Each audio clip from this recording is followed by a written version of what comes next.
3 semaines avant sa mort, Alan Watts fit quelque chose qui choqua même ses disciples les plus proches. Il s'arrêta devant un miroir et murmura quelque chose qui changerait à jamais notre compréhension de la mort en vie. Mais avant de vous révéler ce qu'il dit, vous devez comprendre pourquoi cela pourrait transformer votre existence dès aujourd'hui. Parce que ce qu'Alan découvrit durant ces derniers jours ne fut pas une théorie, ce fut une technique pratique, une façon de mourir chaque jour, sans perdre la vie. Et peut-être est-ce exactement ce que vous cherchez sans même le savoir. Avez-vous déjà ressenti que vous viviez la vie d'une autre personne, comme si vous interprétiez un rôle que vous n'avez pas choisi, comme si vous vous regardiez dans le miroir et voyiez un inconnu portant votre visage? Bienvenue au plus grand paradoxe de l'existence humaine. Nous passons toute notre vie à construire une image de soi. Nous nous y accrochons corps et âme.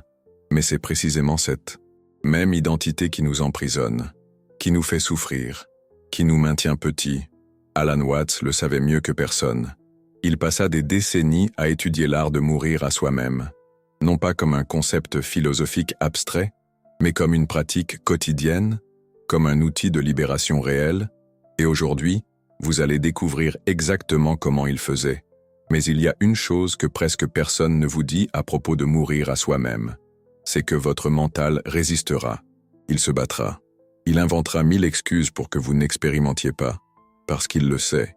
Il sait que de l'autre côté de cette mort symbolique, il existe une version de vous qu'il ne contrôle pas. Alors répondez-moi honnêtement. Êtes-vous prêt à connaître qui vous êtes, vraiment lorsque vous cessez d'être celui que vous croyez être? Parce qu'une fois que vous voyez, vous ne pouvez plus ne pas voir. La première fois qu'Alan Watts expérimenta mourir à soi-même, il avait 16 ans. Il marchait dans une forêt du Kent lorsqu'il se passa quelque chose d'extraordinaire. Pendant quelques minutes, il cessa simplement d'exister en tant qu'Alan Watts. Il n'y avait plus de nom, plus d'histoire personnelle, plus d'identité. Il n'y avait que la conscience pure observant à travers ce qui était auparavant Alan. Et à cet instant, il comprit. Ce que nous appelons « moi » n'est qu'un récit que nous nous racontons. Une fiction utile, mais une fiction quand même. Le problème, c'est que nous oublions que c'est une fiction. Nous commençons à croire que nous sommes réellement cette histoire, que nous sommes nos pensées, nos peurs, nos ambitions, nos problèmes. Mais et si nous ne l'étions pas? Et si nous étions quelque chose de beaucoup plus vaste et de beaucoup plus libre que cette petite histoire personnelle? C'est la porte d'entrée pour mourir à soi-même. Reconnaître que ce que vous appelez « vous » est, en réalité, une représentation, un rôle que vous jouez. Et comme tout rôle, il peut être remis en question, il peut être modifié, il peut être, temporairement, abandonné. Alan développa des techniques spécifiques pour cela, des méthodes pratiques que n'importe qui peut utiliser. Pas besoin d'années de méditation, pas besoin de retraite spirituelle. Pas même besoin de sortir de chez vous. Vous pouvez commencer dès maintenant. La première technique, il l'appelait le miroir sans nom. Elle est d'une simplicité dévastatrice. Et c'est pour cela même qu'elle est dévastatricement efficace. Vous vous placez devant un miroir, mais non pas pour vous regarder, pour regarder au-delà de vous-même, pour voir ce qui existe avant le nom, avant l'histoire, avant l'identité. Mais attention, car lorsque vous regardez vraiment, quelque chose en vous meurt. Le faux vous, le vous construit, le vous qui n'a jamais été réel pour commencer. Et quelque chose naît, quelque chose qui a toujours été là, quelque chose qui n'est jamais né et ne peut jamais mourir. Alan faisait cela tous les matins durant les dernières années de sa vie, 5 minutes devant le miroir, non pas pour se coiffer, non pas pour se préparer, juste pour observer, juste pour être observé par ce qu'il était réellement. Et chaque jour, il mourait un peu plus pour être celui qu'il pensait être, et vivait un peu plus comme celui qu'il était réellement. Pouvez-vous imaginer comment ce serait de vivre ainsi, sans le poids constant de maintenir une image, sans l'anxiété de protéger un ego, sans la peur de perdre quelque chose qui n'a jamais été réel? Mais peut-être pensez-vous que cela semble effrayant, que perdre votre identité serait comme perdre tout ce que vous connaissez de vous-même. Et vous avez raison, c'est effrayant, c'est comme mourir. Parce que c'est exactement ce que c'est. Mais voici le secret qu'Alan découvrit. Ce qui meurt n'était pas réel. Ce qui naît a toujours été vivant. Vous ne perdez rien d'authentique. Vous cessez simplement de porter ce qui était faux, c'est Comme enlever une armure pesante que vous aviez oublié de porter. Ce n'est que lorsqu'elle tombe que vous réalisez combien il était difficile de respirer. La deuxième technique d'Alan était encore plus radicale. Il l'appelait la dissolution programmée, et elle touche à quelque chose que notre culture tente désespérément d'éviter, le vide. 3 fois par semaine, Alan s'asseyait en silence, non pas pour méditer au sens traditionnel, mais pour pratiquer le fait de ne pas être personne, pour laisser tous les pensées qui disent « je suis ceci » ou « je veux cela » simplement se dissoudre. C'était comme pratiquer l'état d'être mort, être complètement mort à toutes ses préférences, ses opinions, ses désirs, ses peurs, et découvrir ce qui reste lorsque tout cela disparaît. Spoiler, il reste beaucoup plus que vous ne l'imaginez. Mais notre société nous enseigne le contraire.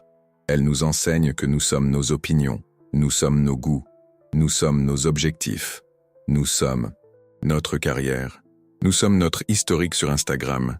Et plus nous nous identifions à ces choses, plus nous devenons leurs esclaves, plus nous avons besoin de les défendre, plus nous souffrons lorsqu'elles sont menacées. Alan réalisa que la vraie liberté vient de ne pas être tout cela, d'être l'espace vide où toutes ces choses apparaissent et disparaissent, d'être la conscience qui observe, mais ne s'identifie pas. C'est comme être le ciel, au lieu d'être les nuages. Les nuages vont et viennent. Le ciel reste inchangé. Mais cela soulève une question dérangeante. Si vous n'êtes pas vos pensées, si vous n'êtes pas vos émotions, si vous n'êtes pas votre histoire personnelle, alors qui diable êtes-vous? Et Alan avait une réponse à cela. Une réponse qui va à l'encontre de tout ce que notre culture nous enseigne sur l'identité personnelle. Vous n'êtes personne, et tout le monde. En même temps, cela semble contradictoire, cela semble impossible. C'est parce que votre mental essaie encore de comprendre cela à travers la logique de l'identité fixe, mais l'identité fixe est l'illusion qui doit mourir. Avez-vous déjà remarqué comment vous êtes une personne différente avec chaque groupe de personnes? Comment vous agissez différemment avec votre famille, vos amis, vos collègues? Comment vous avez des facettes différentes qui émergent dans des situations différentes? Laquelle de ces versions est le vrai vous? La réponse d'Alan était révolutionnaire. Toutes et aucune. Vous êtes la capacité d'être toutes ces versions. Vous êtes l'acteur, pas les personnages. Vous êtes la conscience qui peut se déplacer fluidement entre différentes façons d'être sans se fixer sur aucune d'elles. Voici la troisième technique, l'identité fluide. Alan Watts pratiquait consciemment l'art d'être des personnes différentes dans des contextes différents, pas de manière fausse ou manipulatrice, mais de façon consciente et délibérée, explorant différents aspects de sa nature sans s'identifier en permanence à aucun. C'était comme posséder un vestiaire de personnalité et choisir laquelle porter selon la situation. Imaginez la liberté de cela. Imaginez ne plus jamais être prisonnier d'une image fixe de vous-même. Ne plus jamais avoir besoin d'être cohérent avec celui que vous étiez hier. Ne plus jamais porter le poids d'une identité rigide. Vous pourriez être sérieux le matin et espiègle l'après-midi. Introverti dans une situation et extraverti dans une autre. Explorez des aspects de vous-même que vous reprimez normalement parce qu'ils ne correspondent pas à votre image de soi. Mais il y a quelque chose de plus profond encore. Quelque chose qu'Alan a découvert durant les dernières années de sa vie. Quelque chose qu'il appelait le grand secret. Lorsque vous cessez d'être une personne fixe, vous devenez toutes les personnes. Lorsque vous mourrez à votre identité individuelle, vous naissez à l'identité universelle.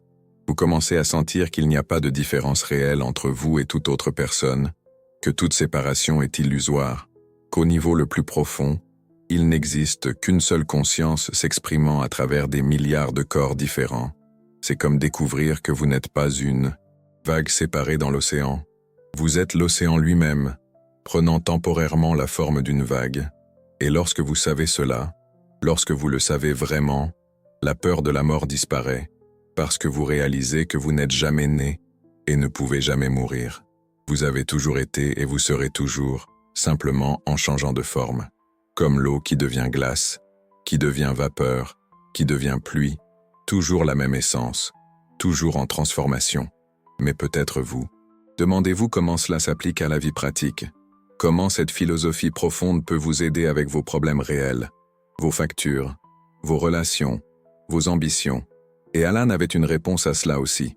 Une réponse qui va changer votre façon de voir chaque aspect de votre vie. Lorsque vous ne défendez plus une identité fixe, vous devenez infiniment plus efficace dans tout ce que vous faites, parce que vous ne luttez plus contre la réalité, vous dansez avec elle, vous n'essayez plus de rien prouver à personne. Vous êtes simplement approprié à chaque instant. Vous ne portez plus le poids de maintenir une image. Vous êtes libre de répondre spontanément à ce que la vie vous présente. C'est comme la différence entre être un soldat rigide et être de l'eau. Le soldat se brise lorsqu'il rencontre une résistance. L'eau s'écoule autour de tout obstacle. Alan appelait cela l'art de la réactivité consciente. Et cela a transformé non seulement sa philosophie, mais sa vie pratique. Il a cessé de lutter contre les circonstances, cessé de résister à ce qui se passait, cessé d'essayer de contrôler les résultats. Au lieu de cela, il a appris à répondre, à s'écouler, à s'adapter, à trouver le mouvement juste pour chaque instant. Et paradoxalement, moins il essayait de contrôler, plus il avait d'influence, moins il se souciait des résultats, meilleurs étaient les résultats qu'il obtenait. Moins il défendait son identité, plus il devenait authentique. C'est le paradoxe suprême de l'existence humaine. Vous obtenez tout ce que vous voulez lorsque vous cessez d'en avoir besoin. Vous devenez celui que vous êtes vraiment lorsque vous cessez d'essayer d'être quelqu'un de spécifique. Et cela nous amène à la 4e technique, la plus puissante de toutes, la mort quotidienne volontaire. Chaque soir, Alan effectuait un rituel simple. Il se couchait et mourait consciemment à la journée qui venait de passer. Il mourait à tous ses succès. Il mourait à tous ses échecs. Il mourait à toutes ses interactions. Il mourait à toutes ses décisions. Il laissait tout partir, complètement. Et puis, le matin, il renaissait, complètement frais, sans le bagage de la veille, sans élan émotionnel, sans histoire sur la façon dont hier a été bon ou mauvais, juste un nouveau départ, une nouvelle vie, une nouvelle occasion d'être celui que la vie avait besoin qu'il soit à ce moment-là. Imaginez vous réveiller chaque jour comme ça, sans le poids du passé, sans l'anxiété du futur, juste le présent, juste vivant, juste disponible pour ce qui se passe maintenant. C'est le véritable art de mourir en vivant. Ce n'est pas un événement unique, c'est une pratique quotidienne, un choix constant de lâcher prise sur celui que vous étiez pour devenir celui que vous êtes. Et plus vous pratiquez, plus cela devient naturel, jusqu'à ce qu'éventuellement, vous réalisiez que mourir et naître se produisent constamment, à chaque respiration, à chaque pensée, à chaque instant. Vous êtes constamment en train de devenir, constamment en train de vous transformer, constamment en train de renaître. Et lorsque vous voyez cela clairement, lorsque vous comprenez vraiment cela, quelque chose d'extraordinaire se produit. Vous cessez d'avoir peur du changement. Vous cessez de résister à l'impermanence. Vous cessez de vous accrocher à ce qui a été ou à ce qui pourrait être. Vous devenez un avec le flux de la vie. Vous devenez le changement lui-même. Vous devenez l'impermanence elle-même. Et dans cet état, vous êtes indestructible. Parce que ce qui est constamment en train de mourir et de renaître ne peut jamais être vraiment détruit. C'est comme le fleuve qui n'est jamais le même, mais qui est toujours le fleuve. Mais il y a quelque chose de plus profond encore qu'Alan a découvert sur le fait de mourir en vivant. Quelque chose qu'il n'a complètement compris que dans les derniers mois de sa vie physique. Et c'est de cela que nous allons parler dans la seconde partie de ce voyage, de ce qui arrive lorsque vous mourrez vraiment à tout ce que vous pensiez savoir sur vous-même, de ce qui naît de l'autre côté de cette mort symbolique, et pourquoi cela pourrait être la chose la plus importante que vous apprendrez jamais sur le fait d'être vivant. Parce qu'il y a une différence entre comprendre ces idées intellectuellement et les vivre viscéralement, entre connaître la théorie et incarner la pratique. Et c'est cette différence qui sépare ceux qui ne font que penser à mourir en vivant de ceux qui le vivent vraiment. Alors préparez-vous, car ce qui va suivre va défier tout ce que vous pensiez savoir sur la réalité, l'identité et ce que signifie être véritablement vivant. Le voyage ne fait que commencer. Maintenant, respirez profondément. Sentez l'air entrer dans vos poumons, car ce que je vais vous révéler maintenant a changé la vie d'Alan Watts d'une manière qu'il n'attendait même pas, et cela pourrait changer la vôtre aussi.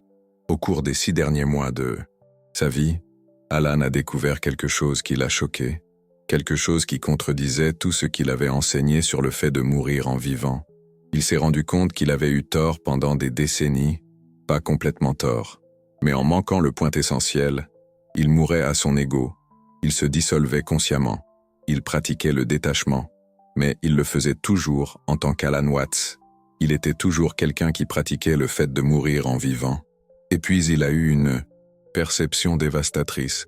Tant qu'il y aura quelqu'un qui pratique, la pratique est incomplète. Tant qu'il y aura un pratiquant, il y aura encore un moi à mourir. Cette perception l'a conduit à la 5e technique, la plus radicale de toutes, la disparition du pratiquant. Il ne s'agit plus de mourir à son ego. Il s'agit de ne même pas exister pour commencer. Il s'agit de la pratique se déroulant à travers vous, mais sans vous. C'est comme être touché par une musique invisible, au lieu d'essayer de jouer la musique. Mais comment cela fonctionne-t-il en pratique? Comment pouvez-vous disparaître consciemment? Alan Watts a développé une méthode qu'il appelait la perspective de l'observateur silencieux. Et c'est si simple que c'est dérangeant. Vous cessez d'essayer de changer quoi que ce soit, vous cessez d'essayer de vous améliorer, vous cessez d'essayer de mourir à l'ego, vous cessez même d'essayer de ne pas essayer. Vous observez simplement tout ce qui se passe en vous, comme si vous regardiez un film. Vos pensées ne sont que des pensées qui surviennent. Vos émotions ne sont que des émotions qui coulent. Vos impulsions ne sont que des impulsions qui émergent. Et vous n'êtes rien de tout cela. Vous êtes simplement l'espace conscient où tout cela apparaît. Mais voici la partie qui a tout changé pour Alan Watts. Vous n'êtes pas non plus l'observateur. Car si vous êtes l'observateur, il y a encore un vous. Vous êtes simplement l'observation qui se produit. Il n'y a pas d'observateur. Il n'y a que l'observation pure. C'est comme la différence entre je respire et la respiration a lieu, entre je pense et la pensée émerge. Lorsque vous comprenez vraiment cela, quelque chose d'extraordinaire se produit. Le centre de référence disparaît. Il n'y a plus personne à la maison pour recevoir des expériences. Il n'y a que l'expérience qui coule. Et dans cet état, vous comprenez enfin ce qu'Alan Watts voulait dire lorsqu'il a murmuré ces mots dans le miroir 3 semaines avant sa mort. Il n'y a jamais eu personne ici pour commencer. Ce n'est pas du nihilisme. Ce n'est pas une négation de la vie. C'est le contraire. C'est l'affirmation la plus radicale de la vie possible. Parce que lorsqu'il n'y a personne pour être blessé, vous ne pouvez pas être blessé. Lorsqu'il n'y a personne pour mourir, vous ne pouvez pas mourir. Lorsqu'il n'y a personne pour échouer, vous ne pouvez pas échouer. Il n'y a que la vie qui se déroule. Seule la conscience coule. Seule l'existence est elle-même. Et vous n'êtes pas séparé de cela. Vous êtes cela. Mais laissez-moi vous montrer comment cela s'applique à vos problèmes les plus concrets. Car vous pensez peut-être que cela semble trop abstrait pour la vie réelle. Parlons de l'anxiété, de la dépression, de la sensation d'être perdu, de la peur de l'avenir, de la douleur des relations qui ne fonctionnent pas. Alan Watts a réalisé que tous ces problèmes ont la même racine. Ils existent parce qu'il y a quelqu'un pour avoir des problèmes. Il y a un moi central qui collecte les expériences et les qualifie de bonnes ou de mauvaises. Mais lorsque vous pratiquez la disparition, quelque chose de magique arrive à ces problèmes. Ils ne sont pas résolus. Ils deviennent sans importance. C'est comme découvrir que le monstre dont vous fuyiez n'était que votre propre ombre. Lorsque vous cessez de fuir, vous vous rendez compte qu'il n'y a jamais eu de monstre. L'anxiété continue de se produire, mais il n'y a personne d'anxieux. La tristesse continue de couler, mais il n'y a personne de triste. La confusion continue d'émerger, mais il n'y a personne de confus. Ce ne sont que des phénomènes de la conscience, comme des nuages qui passent dans le ciel. Le ciel n'est pas perturbé par les nuages. Il les laisse simplement passer, et vous êtes le ciel. Vous l'avez toujours été. Mais Alan Watts est allé encore plus loin. Il a découvert une 6e technique qui relie tout cela à la vie pratique moderne. La mort digitale quotidienne. Chaque jour, pendant 30 minutes, il mourait à son identité digitale. Il ne vérifiait pas ses emails. Il ne regardait pas les nouvelles. Il ne consommait aucun contenu. Il ne s'exposait à aucune information qui renforcerait son identité construite. Parce qu'il a réalisé quelque chose que notre génération commence seulement à comprendre. Nos identités digitales nous rendent accros à être quelqu'un de spécifique. Chaque like renforce une image de soi. Chaque commentaire consolide une opinion. Chaque publication construit une persona. Et plus nous construisons cette identité digitale, plus nous y sommes attachés, plus nous avons besoin de la maintenir, plus nous souffrons lorsqu'elle est menacée. Mais pendant 30 minutes par jour, Alan Watts se permettait de ne pas être personne numériquement, d'exister sans identité en ligne, d'être vivant sans preuve de cela sur les réseaux sociaux. Et pendant ces 30 minutes, il redécouvrait qui il était avant les smartphones, avant les réseaux sociaux, avant le besoin constant de documenter et de partager l'existence. Il redécouvrait ce que signifie être vivant sans public. Pouvez-vous imaginer cela? Pouvez-vous imaginer vivre des moments sans la compulsion de les capturer? Faire des expériences sans le besoin de validation externe? Être heureux sans prouver à personne que vous êtes heureux? C'est une façon profondément moderne de mourir en vivant. Mourir à l'identité que nous avons construite à travers les pixels et les algorithmes, et lorsque vous faites cela régulièrement, quelque chose d'intéressant se produit. Vous réalisez comment votre vie réelle a été colonisée par votre vie digitale. Comment vous avez commencé à vivre des expériences en pensant à leur apparence sur vos stories. Comment vous avez cessé de vivre pour commencer à jouer la vie. La 7e technique d'Alan Watts aborde cela directement. La vie non documentée. Une fois par semaine, il vivait une journée entière sans produire aucune preuve qu'il avait vécu. Sans photo, sans publication, sans mention, sans enregistrement. Seule l'existence pure, non médiatisée, non filtrée, non éditée. Et pendant ces jours-là, il redécouvrait ce que signifie être présent, vraiment présent, sans la partie de l'esprit qui narre constamment l'expérience à un public imaginaire. Parce que lorsque vous n'avez pas besoin de documenter la vie, vous pouvez enfin la vivre. C'est comme la différence entre regarder un film et être dans le film, entre observer la vie et être la vie. Mais peut-être la découverte la plus profonde d'Alan Watts au cours des derniers mois a porté sur ce qui se passe lorsque vous cessez complètement de vous soucier de la façon dont les autres vous voient, pas de manière rebelle, pas de manière arrogante, mais de manière véritablement détachée, lorsque vous vous fichez vraiment de l'approbation ou de la désapprobation, lorsque vous êtes également à l'aise d'être admiré ou ignoré, lorsque votre sentiment de valeur ne dépend pas de la reconnaissance externe. Il appelait cela la mort du besoin d'être spécial. Et il a découvert que cela pouvait être la mort la plus difficile de toutes, parce que notre culture entière est construite sur le besoin d'être spécial, de se démarquer, d'être unique, d'être important. Mais spécial par rapport à quoi? Unique comparé à qui? Important pour qui? Alan Watts a réalisé que le besoin d'être spécial n'est qu'une autre forme d'identification, un autre ego à mourir, une autre illusion à traverser. Et lorsque vous mourrez à ce besoin, quelque chose d'extraordinaire est révélé. Vous découvrez que vous êtes spécial parce que vous n'avez pas besoin d'être spécial. Vous êtes unique parce que vous n'êtes pas différent de personne. Vous êtes important parce que vous n'avez pas besoin d'être important. C'est le paradoxe final de l'existence consciente. Durant le dernier mois de sa vie, Alan Watts pratiquait un exercice quotidien qui résumait tout cela. Il s'asseyait en silence et se demandait « Si je n'étais personne de spécifique, si je n'avais pas d'histoire personnelle, si je n'avais pas de caractéristiques définies, qu'est-ce qui resterait ?» Et la réponse était toujours la même. Tout restait. Toute la vie, toute la conscience, tout l'amour, toute la créativité, toute l'intelligence, toute la paix. Rien de tout cela n'appartenait à Alan Watts. Tout cela était Alan Watts, sans appartenir à personne en particulier. Comme le soleil qui brille pour tous, sans appartenir à personne. Et c'est peut-être la compréhension la plus transformatrice de toutes. Lorsque vous mourrez à vous-même en tant que personne spécifique, vous naissez comme tout le monde. Lorsque vous cessez de vous défendre comme un individu séparé, vous devenez la vie universelle. Pas théoriquement, viscéralement. Vous sentez qu'il n'y a aucune différence entre vous et l'arbre dehors, entre vous et la personne à vos côtés, entre vous et le ciel, entre vous et le cosmos entier.